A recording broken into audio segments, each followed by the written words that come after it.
पांडुरंगाचं दर्शन आणि तेही अधिक महिन्यात अगदी अचानक योग आला. माझं माहेरच पंढरी आहे.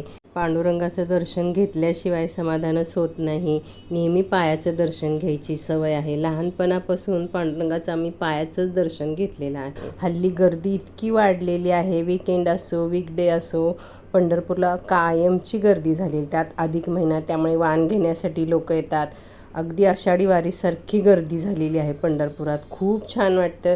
बऱ्याच वेळा गेल्यानंतर आम्हाला मुखदर्शनच घ्यावं लागतं, कारण बाकीचे लोक खूप 5-5, 6-6 तास लाईनमध्ये उभे असतात. ते आपल्याला शक्य नसलं तर आम्ही मुखदर्शन घेऊन येतो. पण आज खूप छान वाटते.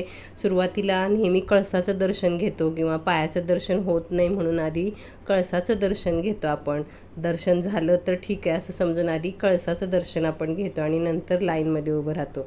अशा गर्दीच्या वेळीसुद्धा लोक अगदी 5-5, 6-6 तास उभे असतात. शिवाय जेव्हा वारी भरते तेव्हा लोक 15 तास, 18 तास लाईनमध्ये उभं राहून दर्शन घेतात. त्यामुळे मला माझं पण आज पायाचं दर्शन झालं. खूप छान वाटलं. अगदी अचानक योग आला. माझं माहेर पंढरपूर असल्यामुळे भावाने मला अधिक वाण घेण्यासाठी बोलवलं होतं. तेही काम झालं आणि पायाचं दर्शन झालं. मी आता नामदेव पायरीला आहे. तुम्ही बघू शकता दर्शन मंडपसुद्धा भरलेला आहे. लोकांना ऊन लागू नये म्हणून असं छत घातलेलं आहे.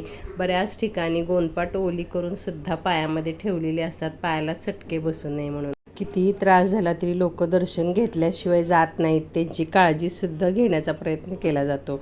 पूजेचे साहित्य, मूर्त्या, अधिक महिना असल्यामुळे पितळेचे वस्तू ह्यांची खूप दुकानं सजलेली होती.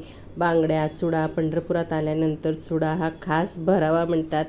तुळजापूरला गेल्यानंतर आपण बांगड्या घालतो, तसं पंढरपुरात गेल्यानंतर चुडा हा भरावाच. तुम्हीसुद्धा कधी पंढरपूरला गेलात तर चुडा नक्की भरा. कसा वाटला आजचा छोटासा व्हिडिओ? नक्की लाईक करा, शेअर करा. धन्यवाद.